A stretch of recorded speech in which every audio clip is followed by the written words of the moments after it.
Bien, ahora vamos a dar unos principios básicos, unas reglas básicas para tener en cuenta en la fiscalidad internacional, para hablar del tema de la prevención del blanqueo de capitales, de los delitos fiscales, de la prescripción de las deudas tributarias, unas normas básicas finales para redondear el módulo. Bien, en primer lugar, debemos tener en cuenta que hemos visto impuestos que gravan las rentas de las personas residentes. Si soy una física, tributaré por el IRPF, si soy una jurídica, tributaré por el impuesto sobre sociedades. Pero en los dos casos, si soy residente. ¿Qué pasa si no soy residente en territorio español, pero obtengo rentas en territorio español? Bien, en ese caso tendré que tributar por otro impuesto, que es el impuesto sobre la renta de no residentes. ¿Qué sucede con personas residentes que obtienen rentas, residentes en territorio español y que obtienen rentas fuera de España y que quizás allí les hacen tributar o no? O al revés, ¿qué pasa en personas no residentes que tienen unas rentas en España?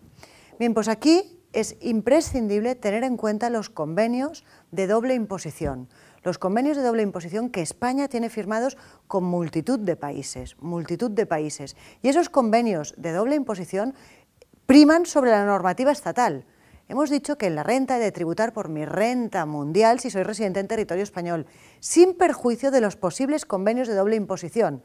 Hay convenios de doble imposición que me dicen, aunque una persona física residente en territorio español deba tributar por el IRPF por su renta mundial, si obtiene un rendimiento en un país en concreto con el que España ha firmado un convenio de doble imposición y aquel país, el convenio indica que si una persona ha obtenido una renta ahí, ya no tributa en su país de residencia, pues tendré que analizar siempre los convenios de doble imposición si obtengo rentas fuera de España. Y es más, si un no residente en España viene y obtiene rentas aquí, tendré que mirar el convenio con doble imposición del país de residencia de ese país para ver, de ese contribuyente, para ver si existe o no un convenio de doble tributación que prima, insisto, sobre la normativa estatal.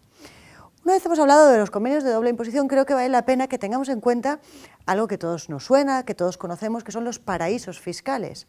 ¿Qué es un paraíso fiscal? Bien, cada país lo define de una forma diferente. España lo que hace es aprobar una lista de paraísos fiscales. Si ese país se encuentra en la lista de paraísos fiscales, se tendrá la consideración de paraíso fiscal y está mucho más controlado las rentas obtenidas en paraísos fiscales.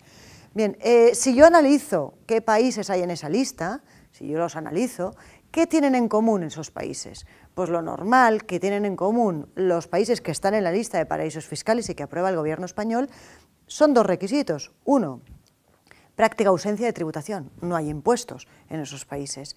Y dos, secreto bancario, ¿sí? Tienen secreto bancario, lo que a todos nos suena como cuentas numeradas, ¿no? Hay una cuenta numerada en la que no se puede saber quién es el titular detrás. Bien, pues ojo con los paraísos fiscales porque todas las normas fiscales se remiten a ellos para intentar controlarlos y lo que se pretende a través de la OCDE es que cada vez más se firmen convenios de doble imposición o de traspaso de información para conseguir salir de la lista de paraísos fiscales. Si cualquier paraíso fiscal, que ahora está reconocido como paraíso fiscal, firma un convenio de doble imposición o de traspaso de información con España, dejará de estar en la lista de paraísos fiscales, porque lo que se pretende es tener información de los que son residentes en territorio español, tener información de los bienes que puedan tener no solo en el extranjero, sino en este caso en concreto con los paraísos fiscales. Bien, una vez hemos dado unas pinceladas de normativa internacional que prima sobre la estatal, creo que aquí es importante que entremos en el caso de la prescripción. ¿Cuándo prescriben las deudas tributarias? Bien, cualquier deuda tributaria de cualquier impuesto español, en principio prescribe, y acabo de decir en principio, prescribe a los 4 años. 4 años que empiezan a contar ¿cuándo?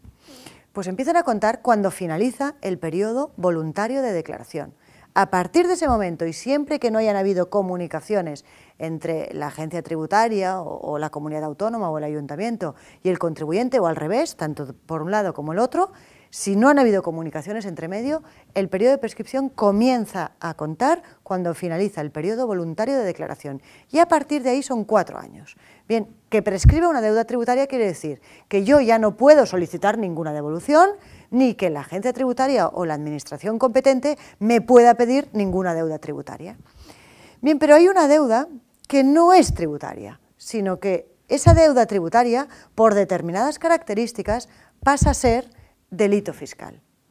Bien, pues vamos a dar las bases para cuando una deuda tributaria deja de ser tributario para ser delito fiscal. Bien, para que pase a ser delito fiscal, en general se han de cumplir dos requisitos. Uno, el importe, y otro, el ánimo delictivo. Un delito, por lo tanto, sale fuera del ámbito de la agencia tributaria y entra dentro del ámbito de un juzgado. Y será un juez el que determine si ha habido o no afán de delinquir. Por eso se le llama delito. Bien, y el segundo condicionante es el importe. Para que haya delito fiscal, ha de haber ánimo y además ha de haber un importe. Y ese importe son 120.000 euros. Si yo dejo de ingresar o me aprovecho de beneficios fiscales o de subvenciones a las que no tengo derecho por un importe superior a 120.000 por impuesto, si supero esa cifra, pasará del ámbito de la agencia tributaria a un delito, con el ánimo de delinquir.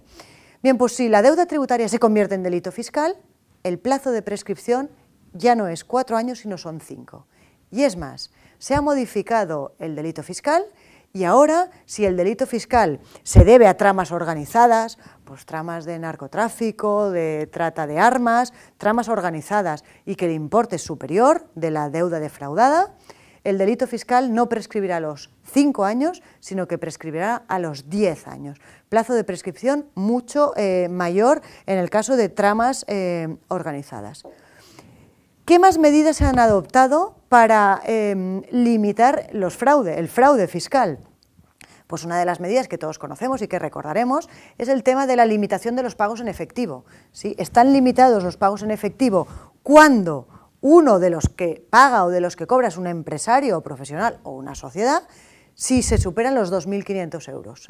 Cuando se trabaja entre un empresario y un particular, ahí funciona, hay un empresario y funciona ese límite. El límite son que no se pueden hacer pagos en efectivo que superen los 2.500 euros. Entre particulares que no actúan en su actividad económica, sí, sí que se pueden superar, pero aquí si actúa algún empresario profesional o sociedad, la limitación de los pagos en efectivo son 2.500 euros.